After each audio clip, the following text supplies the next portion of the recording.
வணக்கம் ஜோதிட நண்பர்களே. ஏற்கனவே ராசியை பற்றின முழு விவரங்களையும் பார்த்தாச்சு. அதாவது ஒவ்வொரு ராசிக்குமே என்ன மாதிரியான குணாதிசயங்கள் இருக்கும், எந்த மாதிரியான வாழ்க்கை அமைப்பு இருக்கும், என்ன மாதிரியான உறவு முறைகள் இருக்கும் அப்படின்னு விளக்கமாகவே பார்த்தாச்சு. அதே போல் லக்ன விவரங்களையும் பார்த்தாச்சு. ராசி அமைப்பை போலவே லக்னத்திற்கும் ஒவ்வொரு விஷயங்களும் எப்படி இருக்கும் அப்படின்னு தனித்தனியாகவே சொல்லியிருக்கும். பார்க்காதவங்க டிஸ்கிரிப்ஷனில் லிங்க் இருக்கும், செக் பண்ணி பாருங்கள். இனி ராசி மற்றும் லக்னம் இது ரெண்டும் சேர்ந்த அமைப்பு எப்படி இருக்கும் அப்படிங்கிறத பற்றி பார்க்க போகிறோம். ஒரு குறிப்பிட்ட லக்னம் மற்றும் ராசியாக ஒரு மனிதருக்கு அமைந்து வரும் பொழுது அவங்களுக்கு என்ன மாதிரியான விஷயங்கள் இருக்கும் அப்படிங்கிறத பற்றி சில விளக்கங்களை ஜோதிடத்தில் பொதுவாக சொல்ல முடியும். இனி அந்த விஷயங்களை பற்றி தொடர்ச்சியாக பார்க்கலாம். பதிவை பார்க்குறதுக்கு முன்னாடி ஒரு சில விஷயங்களை கவனத்தில் வச்சுக்கோங்க. எப்பவும் சொல்லக்கூடிய விஷயங்கள் தான். இங்கு சொல்லக்கூடிய விஷயங்கள் முழுமையாக உங்களுக்கு பொருந்தணுங்கிற அவசியம் கிடையாது. ஏன்னா ஒரு மனிதனை பற்றி அவங்களுடைய சுய ஜாதகம் மட்டும்தான் முழுமையான விஷயங்களை சொல்ல முடியும். மற்ற விஷயங்கள் எல்லாமே ஒரு பொதுவான அமைப்பு கொண்டது தான். இங்கு சொல்லக்கூடிய விஷயங்களை நீங்கள் கிராஸ் பண்ணி வருவீங்க. உங்களுடைய வாழ்க்கையில் சில அனுபவங்களாகவும் உணர்வுபூர்வமான விஷயங்களாகவும் பெற முடியும். அதே போல் ராசி முக்கியமாக இல்லை லக்னம் முக்கியமாக அப்படின்னாலும் குழப்பிக்க வேண்டாம். ராசி லக்னம் அப்படிங்கிறதெல்லாம் பார்த்திங்கன்னா ஒரு சில ஐடென்டிட்டி மட்டும்தான்.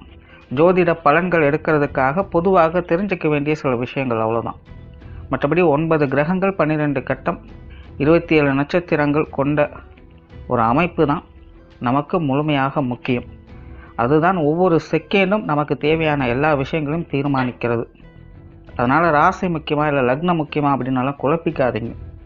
நம்ம யாருன்னு கேட்டால் நம்மளுடைய பேரை எப்படி ஒரு அடையாளமாக சொல்கிறோமோ அந்த மாதிரி தான் நம்மளுடைய சுய ஜாதகத்திற்கு அடையாளமாக இந்த ராசியும் லக்னமும் அமைந்து வருது. மற்றபடி இங்கே எல்லாமே முக்கியம் அப்படிங்கிறத மனசில் வச்சுக்கோங்க. மேச ராசி மகர லக்னம். இந்த மேச ராசி மகர லக்னத்தில் பிறந்தவங்க உழைப்பால் முன்னேறணும்னு விரும்பக்கூடியவங்க, உழைப்பால் சுகம் காணணும்னு விரும்பக்கூடியவங்க, எப்போவுமே தன்னை பிஸியாக வச்சுக்கணும்னு நினைக்கக்கூடியவங்க.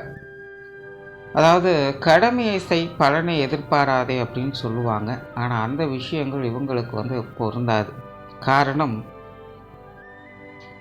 இவங்களுடைய அதிகபட்ச எதிர்பார்ப்பை பார்த்தீங்கன்னா எப்போவுமே சந்தோஷத்தோட ஒரு சுக வாழ்க்கையை வாழணும் அப்படிங்கிறதான். பட் அது சும்மா கிடைக்கக்கூடிய அவங்க ஏதாவது ஒரு விஷயத்தை செஞ்சு அதுக்கு பிரதி உபகாரமாக அந்த விஷயங்களில் அவங்க சுகம் காணணும் அப்படிங்கிறது தான். ஏதாவது ஒரு காரியத்தில் இறங்கணும், அதில் வெற்றி அடையணும், இல்லைன்னா முன்னேறணும், இல்லைன்னா நிறைய விஷயங்களை அதை வச்சு டெவலப் பண்ணணும், தன்னை பற்றி எல்லாருக்கும் தெரியப்படுத்தணும், தன்னுடைய திறமையை வெளிப்படுத்தணும் அப்படின்னு ஒரு காரியத்தை முன்னிறுத்தி அதன் மூலமாக கிடைக்கக்கூடிய பலாபலன்களை அனுபவிக்கணுங்கிற ஆசை இவங்களுக்குள்ள இருக்கும். இயற்கையாகவே இவங்க ஒரு சுகவாசிகள் தான். ஆனால் அதை சும்மா கிடைக்கிறத விரும்ப மாட்டாங்க. அதனாலேயே இவங்க எப்போவுமே அவங்களுடைய காரியத்திலேயே கண்ணாக இருப்பாங்க. அதே நேரம் அதனுடைய பெனிஃபிட்டை எதிர்பார்த்தும் இருப்பாங்க. ரொம்பவுமே சுறுசுறுப்பானவங்க. இவங்ககிட்ட வேகமும் இருக்கும், விவேகமும் இருக்கும். பெரும்பாலும் அதிர்ஷ்டத்தின் மேலெல்லாம் இவங்களுக்கு பெருசாக நம்பிக்கை இருக்காது. உழைப்பு தான் மனிதனை முன்னேற்றணும் அப்படிங்கிறதுல ரொம்பவுமே தீவிரமாக இருப்பாங்க. கோபம் இவங்களுடைய உடன் பிறந்த குணமாக இருக்கும். அதனாலேயே ஆத்திரக்காரனுக்கு புத்தி மட்டு அப்படிங்கிற மாதிரி சில நேரங்களில் இவங்க நடந்து கொள்வதும் உண்டு. அதாவது சுருக்கமாக சொல்லணும்னா இவங்க நல்லவனுக்கு நல்லவன் கெட்டவனுக்கு கெட்டவன் அப்படிங்கிறதான் இவங்களுடைய இயல்பாக இருக்கும். அதனால் மற்றவங்க இவங்கக்கிட்ட எந்த மாதிரி பழகிறாங்க அப்படிங்கிறத பொறுத்து இவங்களுடைய இயல்புகளும் மாறும். ஆனால் தனிப்பட்ட முறையில் இவங்க ரொம்பவுமே கோபக்காரங்க மற்றும் பிடிவாதக்காரங்களாகவே இருப்பாங்க. ஈகோ இவங்களுடைய உடன் பிறந்த குணமாகவே இருக்கும்.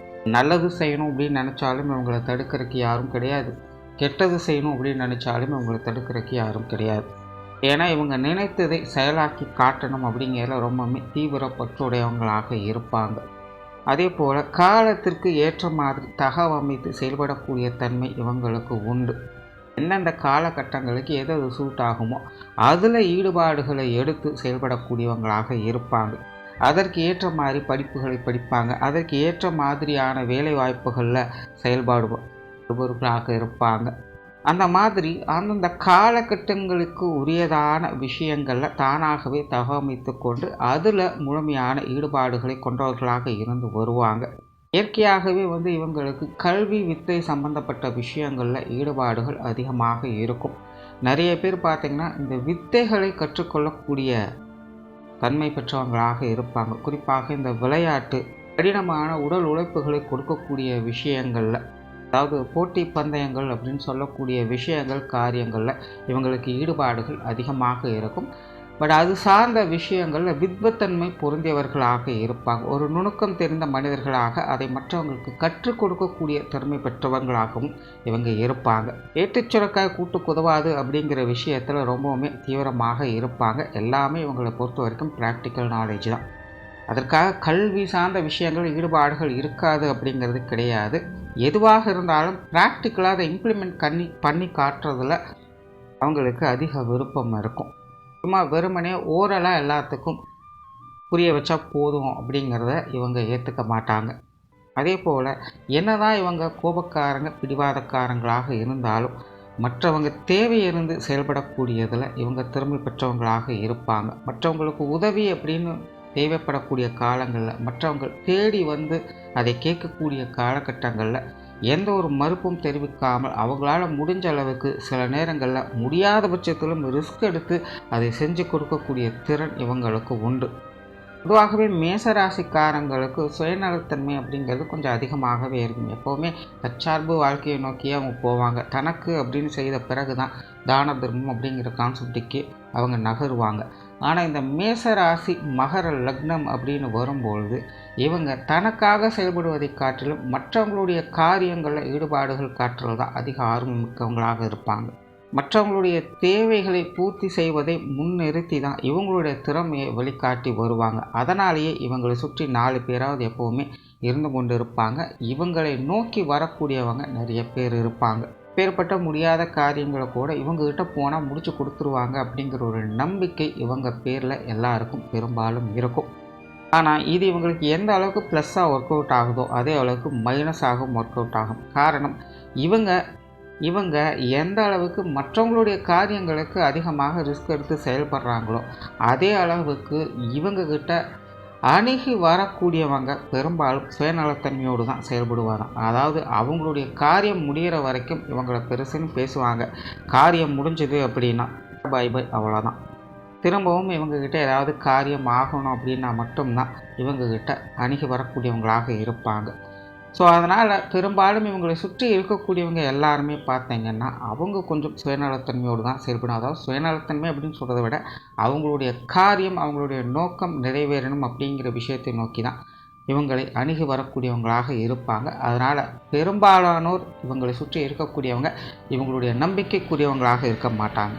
எல்லா விஷயங்கள், காரியங்களுமே அவங்களுடைய தேவைகளை மையப்படுத்தி தான் போய்கிட்டு இருக்கும். இது இவங்க கூட இருக்கிறவங்க முதல் கொண்டு இந்த விஷயங்கள் எல்லாருக்குமே பொருந்தும். அதாவது வெளி உறவுகளுக்கு மட்டுமல்ல, குடும்ப உறுப்பினர்கள் வகையில் கூட இந்த விஷயங்களை அதிகமாக பார்க்க முடியும். பெரும்பாலும் இவங்க பார்த்தீங்கன்னா திட்டம் போட்டு ஒரு வட்டத்துக்குள்ளே வாழ்க்கையை நடத்தக்கூடியவங்களாகத்தான் இருப்பாங்க. ஒரு ஷெட்யூல் போட்டு, ஒரு டைம் டேபிள் போட்டு தான் இவங்களோட வாழ்க்கை நகர்வுகள் அப்படிங்கிறதே இருக்கும். டைமுக்கு எல்லா விஷயங்களுமே நடக்கணும், எல்லாமே கட்டுப்பாடோடு தான் இருக்கணும், தன்னை மீறி எந்த ஒரு விஷயங்களும் நடக்கக்கூடாது, விதிமீறல்கள் அப்படிங்கிறது இருக்கவே கூடாது அப்படின்னு நினைக்கக்கூடியவங்களாக இருப்பாங்க. பழக்க வழக்கங்கள் மீது அதிக பற்றுடையவங்களாக இருப்பாங்க. அதனாலேயே இவங்க ஒரு விஷயத்தை பின்பற்றிட ஆரம்பிச்சிட்டாங்க அப்படின்னா மற்றவங்களும் அப்படித்தான் இருக்கணும் அப்படின்னு எதிர்பார்ப்பாங்க. அப்படி இல்லாதவங்க மேலே இவங்களுக்கு பெருசாக அபிப்பிராயமெல்லாம் இருக்காது. ஆனால் எந்த அளவுக்கு இவங்க கடுமையான நபர்களாக இருக்காங்களோ அந்த அளவுக்கு இவங்க பந்த பாசங்களுக்கும் இயங்கக்கூடியவங்களாக இருப்பாங்க. இயல்பாகவே இவங்களுக்கு குடும்ப விஷயங்கள், காரியங்களில் ஈடுபாடுகள் அதிகமாக இருக்கும். குறிப்பாக குடும்ப தேவைகளை பூர்த்தி செய்யக்கூடிய விஷயங்களில் இவங்களுக்கு ஆர்வம் அதிகமாக இருக்கும். இவங்களுடைய தேவைகள் மட்டுமல்ல, இவங்க குடும்பத்தாரை சார்ந்தவங்களுக்கு அவங்களுடைய தேவைகளையும் பார்த்து ஒவ்வொரு விஷயங்களையும் செஞ்சு கொடுத்துட்டு வருவாங்க.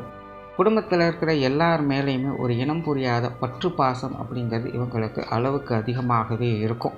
நான் முன்னாடியே சொன்ன மாதிரி இவங்களுக்கு எது ப்ளஸ்ஸோ அதுவே தான் மைனஸாகவும் இருக்கிறதுனால இந்த பந்த பாசங்களுடைய போராட்டத்தினாலேயே இவங்களுடைய வாழ்க்கை நிலை அப்படிங்கிறது பல நேரங்களில் ரொம்பவுமே சீர்குலைய வைக்கக்கூடிய விஷயங்களை பார்க்க வைக்கும். அதாவது மன ரீதியாக ரொம்பவுமே அஃபெக்ட் ஆகக்கூடியவங்களாக இருப்பாங்க. சில காலகட்டங்களில் வாழ்க்கையில் பார்த்திங்கன்னா எல்லாமே இவங்களை சுற்றி சுயநலவாதிகள் தான் இருக்கிறாங்க. யாருக்குமே உண்மையான பாசம் அப்படிங்கிறதே கிடையாது. எல்லாருமே என்னை ஏமாற்றிக்கிட்டு தான் இருக்காங்க அப்படிங்கிற மாதிரியான எண்ணங்களுக்கு அதிகமாக தள்ளப்படக்கூடியவங்களாக இருப்பாங்க. ஒரு சைடில் பார்க்கும்போது அதெல்லாம் உண்மையும் கூட. ஆனால் காலம் என்பது மாறிக்கொண்டு தான் இருக்கும். இவங்க அதே விஷயங்களை ஸ்டெபிளாக இருக்க போகிறது கிடையாது. திரும்பவும் இன்னொருத்தர்கிட்ட அதே விஷயங்களை செய்து கொண்டு தான் இருப்பாங்க. இப்படியே மாறி மாறி அது போய்கிட்டே தான் இருக்கும். நபர்கள் தான் மாறுபடுமே அல்லாமல் விஷயங்கள் காரியங்களில் எந்த ஒரு பெரிய மாற்றமும் இருக்க போகிறது இல்லை. ஸோ அதனால் இந்த மேஷராசி மகர லக்னத்தில் பிறந்தவங்களுக்கு சுய ஜாதகத்தில் கிரகங்கள் சாதகமாக இருக்கும் பட்சத்தில் உங்களுடைய வாழ்க்கை நிலை இந்த மாதிரியான கஷ்ட நஷ்டங்கள் வந்தாலும் கூட அதை சமாளிக்கும் திறன் பெற்றவங்களாக இருப்பாங்க. இவங்களுக்கான சுக சௌகரியங்களை பெற்று அதை அனுபவிக்கக்கூடிய கொடுப்பனையும் பெற்றிருப்பாங்க. பட் அதுவே சுய ஜாதகத்தில் கிரகங்களுடைய அனுகிரகம் இல்லை அப்படின்னா இவங்களுடைய வாழ்க்கை நிலை அப்படிங்கிறது இவங்களை நினைத்து இவங்களே அடிக்கடி நொந்து கொண்டே இருப்பாங்க. இவங்களுடைய வாழ்க்கை சலிப்பு தட்டும். என் வாழ்க்கையில் நிம்மதியே கிடையாது, எனக்கு சந்தோஷங்கிறதே கிடையாது, எனக்கு மட்டும்தான் இப்படியெல்லாம் நடக்குது அப்படின்னு தன்னைத்தானே நொந்து கொள்ளக்கூடியவங்களாக இருப்பாங்க. எல்லா பிரச்சனைகளுக்கும் தனக்கு மட்டும்தான் இருக்குது, அது எல்லாத்துக்கும் நான் தான் காரணம், எனக்கு எந்த ஒரு முன்னேற்றமுமே கிடையாது அப்படின்னு தன்னை தாழ்த்தி கொள்ளக்கூடியவங்களாகவும் அவங்க இருப்பாங்க. அப்போது உடன் இருக்கக்கூடியவங்க யாரோ ஒருத்தருடைய சப்போர்ட் அப்படிங்கிறது இவங்களுக்கு தேவைப்படக்கூடியதாக இருக்கும். ஸோ ஜென்ரலாகவே இந்த மேஷராசி மகர லக்னத்தில் பிறந்தவங்களுக்கு சுய ஜாதக அமைப்பு அப்படிங்கிறது கொஞ்சம் முக்கியமாக பார்க்கப்படுது. பேச்சுவார்த்தைகளில் திறன் பெற்றவங்களாக இருப்பாங்க. இவங்ககிட்ட பேச்சுவார்த்தைகள் எப்போதுமே ஒரு வசீகரத்தன்மை இருக்கும். பேச்சாலேயே பல காரியங்களை சாதிக்கக்கூடிய திறன் பெற்றவங்க அப்படின்னு கூட சொல்லலாம். கடினமான முயற்சி உடையவங்க தான். ஆனால் ஆரம்ப காலகட்டங்களில் இவங்களுடைய முயற்சிகளை சில சறுக்கல்களை பார்க்க வேண்டியதாக இருக்கும். எதையும் எடுத்தோம் கூத்தோம்னாலாம் டக்குன்னு பண்ணலாம் முடியாது. அதே போல் பெரும்பாலும் இவங்களுடைய முயற்சிகள் அனைத்துமே இவங்களை சார்ந்தவங்களுக்காகத்தான் இருக்கும். நார்மலாகவே பார்த்திங்கன்னா இவங்களுக்கு இந்த சொத்து சுகங்கள் வாகன விஷயங்கள்லாம் பிரியம் அப்படிங்கிறது அதிகமாக இருக்கும். குறிப்பாக இந்த நிலபுலன்கள் சார்ந்த விஷயங்கள்லாம் அதிக ஆர்வம் காட்டக்கூடியவங்களாக இருப்பாங்க. சொத்துக்களை பராமரிக்கக்கூடிய இயல்புகள் இவங்களுக்கு இயல்பிலேயே இருக்கிறதுனால பெரும்பாலும் இவங்களுடைய குடும்ப விஷயங்கள் காரியங்களில் இந்த சொத்து சுகங்கள் வாகன விஷயங்கள் குடும்பத்துக்கு தேவையான பொருட்களை, அதாவது ஆடம்பரமான பொருட்களை வாங்குவது போன்ற முக்கியமான சில விஷயங்கள் எல்லாமே இவங்களுடைய மேற்பார்வைகளில் தான் பெரும்பாலும் நடக்கும். அதே போல் பொருளாதாரம் சார்ந்த விஷயங்களையும் இவங்களுக்கு கொஞ்சம் ஈடுபாடுகள் இருக்கவே செய்யும். குறிப்பாக இந்த பொருளாதார ரீதியான சில எதிர்பாராத வரவுகளை விரும்பக்கூடியவங்களாக இருப்பாங்க. அதாவது இந்த பொருளாதார ரீதியான விஷயங்கள் அப்படின்னு வரும்பொழுது கொஞ்சம் பேராசை மிக்கவர்கள் அப்படின்னு கூட இவங்களை சொல்லலாம். அதே போல் அந்த கணக்கு வழக்குகள்லாம் ரொம்பவுமே கச்சிதமாக இருக்கக்கூடியவங்க. பொது விஷயங்கள் மற்றும் பொது காரியங்களில் இவங்களுக்கு ஈடுபாடுகள் உண்டு. ஆனால் இவங்களுக்கு மற்றவங்க வகையில் கொஞ்சம் செலவுகள் விரயங்கள் அதிகமாக இருக்கும். பெரும்பாலும் இவங்களுக்கு மற்றவங்களுக்கு ஒன்றை கொடுத்து பெறக்கூடிய தன்மைகள் தான் இருக்குது. அதனால் இவங்களுக்கு ஏதாவது ஒரு காரியம் நடக்கணும் அப்படின்னா மற்றவங்களுக்கு ஏதாவது தேவைப்படக்கூடிய விஷயங்களை செஞ்சுட்டாங்கன்னா இவங்களுடைய காரியங்களும் அதோடு சேர்ந்து நடக்க ஆரம்பிச்சிடும். ஜென்ரலாக இந்த பொது விஷயங்கள் மற்றும் பொது காரியங்கள் அளவான ஈடுபாடுகள் கொண்டவங்களாகவே இருப்பாங்க. ஆன்மீக ரீதியான விஷயங்கள் விருப்பமுடையவங்களாக இருப்பாங்க. இவங்களுக்குள்ள ஒரு இனம் புரியாத தேடல் மனப்பான்மை அப்படிங்கிறது இருக்கும். அதான் அதை பெருசாக எஸ்டாப்ளிஷ் பண்ணிக்கலாம் மாட்டாங்க. அப்பப்போ இந்த ஆன்மீக பாதைகளுக்குள்ளே என்ட்ராயிட்டு வருவாங்க. பட் சுய ஜாதகத்தில் அசுப கிரகங்களுடைய தாக்கம் அதிகமாக இருந்தது அப்படின்னா நாத்திகர்களாக மாறுவதற்கும் வாய்ப்புகள் இருக்குது. அதாவது ஆத்திகர்களாக இருந்து நாத்திகர்களாகவும் மாறுவாங்க, பிறகு நாத்திகர்களாக இருந்து ஆத்திகர்களாகவும் அவங்க மாறுவாங்க. அதாவது இந்த நிலைகள் அவங்களுக்கு மாறுபட்டுக்கிட்டே இருக்கும். கடவுள் உண்டு அப்படின்னும் சொல்லுவாங்க, திடீர்னு காலம் மாறினதுக்கப்புறம் கடவுள் இல்லை அப்படின்னு மறுப்பு தெரிவிப்பாங்க. ஸோ இந்த ஒரு சூழலுக்குள்ளே அவங்க மாட்டிக்கொள்ளக்கூடியவங்களாக இருப்பாங்க. பட் ஜென்ரலாக ஆன்மீக விஷயங்களில் ஈடுபாடுகள் என்பது இவங்களுக்கு உண்டு. திட்டிக்கிட்டாவது கடைசிக்கு கடவுளை நினைக்கக்கூடியவங்களாகத்தான் இருப்பாங்க. பிரயாணம் சார்ந்த விஷயங்கள் இவங்களுக்கு சாதகமாக தான் இருக்கும். பிரயாணங்கள் வகையில் சுக சௌகரியங்களை பெறக்கூடியவங்களாகவும் இருப்பாங்க. காரியங்கள் மற்றும் செயல்பாடுகள் வகையில் கடினத்தன்மை உடையவங்களாக இருப்பாங்க. அதாவது ரொம்ப ரிஸ்க் எடுத்து தான் எல்லா விஷயங்களும் இவங்க செய்ய வேண்டியதாக இருக்கும். ஆரம்பத்திலே சொன்ன மாதிரி எதையுமே ஆரம்பத்தில் இவங்களுக்கு சுலபமாக முடிக்க முடியாது. ஸ்டெப் பை ஸ்டெப்பாக தான் எல்லா ப்ராசஸுமே போகும். ஸோ காரியங்கள் மற்றும் செயல்பாடுகள் வகையில் அவசரம் இல்லாமல் செயல்படுறது இவங்களுக்கு ரொம்பவுமே முக்கியம். குடும்ப விஷயங்கள், காரியங்கள் பெரும்பாலும் ஒரு சாதகமான தன்மைகள் இருக்கும். நார்மலாகவே இந்த மேசராசி மகர லக்னத்தில் பிறந்தவங்களுக்கு குடும்ப வாழ்க்கையில் அதிக ஈடுபாடுகள் இருக்கும் அப்படின்னே சொல்லலாம். குடும்ப தற்பெருமைகள் பேசக்கூடியவங்களாக இருப்பாங்க. எங்கே போனாலும் சரி, யார்கிட்ட இருந்தாலும் சரி, தன்னுடைய குடும்ப விஷயங்களை பற்றி ரொம்பவுமே பெருமையாக பேசக்கூடியவங்களாக இருப்பாங்க. அந்த அளவுக்கு இயல்பிலேயே இவங்களுக்கு குடும்பத்தின் மேலே அதீதமான பற்று பாசம் அப்படிங்கிறது இருக்கும். குடும்ப உறுப்பினர்கள் வகையில் கூட அதிகமான பற்று பாசம் வைக்கக்கூடியவங்களாக இருப்பாங்க. அதனாலே குடும்பத்துக்கு தேவையான எல்லா விஷயங்களையுமே பார்த்து செய்து வருவாங்க.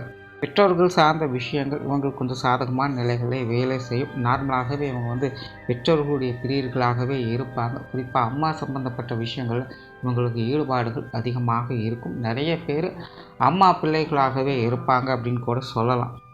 ஆண்களாக இருந்தாலும் சரி, பெண்களாக இருந்தாலும் சரி, அம்மா பெருமை பேசக்கூடியவங்களாகத்தான் இருப்பாங்க. ஜென்ரலாகவே இவங்களுக்கு பெற்றோர்களுடைய அரவணைப்பு அப்படிங்கிறது அதிகம். ஆனால் அம்மாவினுடைய குணாதிசயம் இவங்ககிட்ட அதிகமாக தென்படும். இவங்களுடைய தந்தை ஒரு சமயோகித புத்திசாலிகளாக தான் இருப்பாங்க. அந்த நேர காலத்துக்கு தகுந்த மாதிரி, இடத்துக்கு தகுந்த மாதிரி தன்னை மாற்றிக்கொள்ளக்கூடிய இயல்பு அவங்கக்கிட்ட உண்டு. சிம்பிளாக சொன்னால், சிரிக்க வேண்டிய நேரத்தில் சிரிக்கிற இடத்துல சிரிப்பாங்க, முறைக்க வேண்டிய இடத்துல முறைக்கிற நேரத்தை முறைப்பாங்க. தனிப்பட்ட முறையில் ஒரு நடுநிலைத்தன்மையோடு செயல்படக்கூடியவங்களாக இருப்பாங்க. அதே போல் உடன்பிறப்புகள் சார்ந்த விஷயங்கள் இவங்களுக்கு ஈடுபாடுகள் அதிகமாகவே இருக்கும். உடன்பிறப்புகளுடைய அரவணைப்புகளும் இவங்களுக்கு முழுமையாகவே இருக்கும். ஜென்ரலாகவே இந்த மேஷம், மகரம் எல்லாமே பார்த்தீங்கன்னா உடன்பிறப்புகளுடைய ஈர்ப்புகளை பெற்றவங்களாகத்தான் இருப்பாங்க. ஏதோ ஒரு வகையில் உடன்பிறப்புகள் மேலே பந்து பாசம் அப்படிங்கிறது அதிகமாகத்தான் இருக்கும். அந்த வகையில் மேஷ ராசி மகர லக்னம் அப்படிங்கும்போது உடன்பிறப்புகளுடைய சகவாசம் இவங்களுக்கு எப்போவுமே இருந்துக்கிட்டு தான் இருக்கும். கால நேரத்திற்கு ஏற்ப அதில் ஏற்ற இறக்கங்கள் அப்படிங்கிறது தொடர்ந்து இருந்து கொண்டு தான் இருக்கும். திருமண வாழ்க்கை, கணவன் மனைவி உறவுகள் அப்படிங்கிறது பெரும்பாலும் ஒரு சாதகமான தன்மைகள் இருக்கும். பொதுவாகவே மேஷம், மகரம் அப்படிங்கும்போது இந்த திருமண அமைப்புகள் அப்படிங்கும்போது இந்த காதல் சம்மந்தப்பட்ட விஷயங்கள் உங்களுக்கு ஈடுபாடுகள் கொஞ்சம் அதிகமாகவே இருக்கும். ஸோ நிறைய பேருக்கு இந்த காதல் திருமணங்கள் கைகூடுவதற்கும் வாய்ப்புகள் இருக்குது. இதேபோல் இவங்களுடைய திருமண வாழ்க்கை அப்படிங்கிறதும் பெரும்பாலும் கொஞ்சம் சாதகமான நிலைகளில் தான் இருக்கும். இவங்களை அனுசரித்து போகக்கூடிய ஒரு வாழ்க்கை துணை பெற்ற அமைப்புகள் இவங்களுக்கு ஏற்படும். ஏற்பட்ட சூழ்நிலைகளையுமே ஒருத்தர் அனுசரித்து போகக்கூடிய நிலை அப்படிங்கிறது அவங்களுக்கு உண்டு. உண்மையிலே திருமண வாழ்க்கையை பொறுத்த வரைக்கும் இவங்களுடைய ஜாதகம் நல்லபடியாக இருந்தாலும் சரி, இல்லைனாலும் சரி, இவங்களுடைய வாழ்க்கை துணையுடைய ஜாதகம் நல்லபடியாக இருந்துருச்சு அப்படின்னாலே இவங்களுக்கு அந்த திருமண வாழ்க்கை அப்படிங்கிறது சிறப்பாகவே இருக்கும். அவங்களுடைய ஜாதகத்தில் எதாவது அஃபெக்ட் ஆகிடுச்சு அப்படின்னா தான் அவங்க கொஞ்சம் கான்ட்ரவர்சியாக செயல்படுவாங்க. மற்றபடி இவங்களுக்கு ஜென்ரலாகவே இந்த திருமண வாழ்க்கை அப்படிங்கிறது சாதகமான நிலைகளில் தான் இருக்கும். குழந்தைகள் சார்ந்த விஷயங்கள் நார்மலாகவே இந்த மேஷராசி மகர லக்னக்காரங்களுக்கு குழந்தைகள் மேலே பற்று பாசம் அப்படிங்கிறது அதிகமாகவே இருக்கும். குழந்தைகளுடைய விஷயங்களை கொஞ்சம் கண்மூடித்தனமாக செயல்படக்கூடியவங்க அப்படின்னு கூட சொல்லலாம். அந்த அளவுக்கு பந்த பாசத்தில் அதிகமாக ஈடுபடக்கூடியவங்களாக இருப்பாங்க. குழந்தைகளுடைய தேவைகளை பூர்த்தி செய்யக்கூடிய அமைப்புகள் என்பதும் உண்டு. குழந்தைகளும் இவங்ககிட்ட நல்ல விதமாகவே இருப்பாங்க. குழந்தைகளுடைய விஷயங்கள், காரியங்கள் அப்படின்னு வரும்பொழுது அவங்களுடைய வயது நிலைகளுக்கு ஏற்ப வாழ்க்கை நிலைகளும் ஏற்ற இறக்கங்கள் அதிகமாக காணப்படும். நல்லதுகளையும் பார்ப்பாங்க, சில கெட்டதுகளையும் அவங்க பார்த்து வருவாங்க. அதெல்லாமே அனுசரித்து போகக்கூடிய நிலைகளாகத்தான் இருக்கும். உற்றார் உறவினர்கள், நண்பர்கள் சார்ந்த விஷயங்கள் இதெல்லாமே அனுசரித்து போகக்கூடிய நிலைகளில் தான் இருக்கும். தொழில், வேலை, உத்தியோகம் சார்ந்த விஷயங்கள் பெரும்பாலும் இவங்களுக்கு சாதகமான தன்மைகள் தான் உண்டு. ஆரம்பத்திலே சொன்னால் தான் காரியங்கள் அப்படின்னு வரும்போது கொஞ்சம் கடினமான தன்மைகள் அப்படிங்கிறது இருக்கத்தான் செய்யும். கடினமான முயற்சிகள் கொடுக்க வேண்டியதாக இருக்கும். எதையும் எடுத்தோம் கவுத்தோனாலும் செய்ய முடியாது. ஸ்டெப் பை ஸ்டெப்பாக தான் எல்லா ப்ராசஸையுமே அவங்க பார்க்க வேண்டியதாக இருக்கும். ஒரு ஸ்லோ டெவலப்மெண்ட் தான் உங்களோட வாழ்க்கை முழுவதுமே இருக்கும். அந்த வகையில் இந்த தொழில், வேலை, உத்தியோகம் சார்ந்த விஷயங்கள் சாதகமான அமைப்புகள் இருந்தாலும் படிப்படியான முன்னேற்றங்களை பெறக்கூடிய நிலைகள் தான் இவங்களுக்கு உண்டு. வெளியூர் மற்றும் வெளிநாடு சம்பந்தப்பட்ட விஷயங்கள் கூட இவங்களுக்கு சாதகமான நிலைகள் தான் இருக்குது. ஓவராலாக பார்த்திங்கன்னா இந்த மேஷராசி மகர லக்னத்தில் பிறந்தவங்க சுக சௌகரியங்களை அனுபவிக்கணுங்கிற நாட்டம் இவங்ககிட்ட அதிகமாக இருக்கும். அதற்கு ஏற்றபடி இவங்களுடைய வாழ்க்கை நிலைகள் பெரும்பாலும் ஏற்ற இறக்கங்களோடு காணப்படும். நன்றி, வணக்கம், வாழ்க வளமுடன்.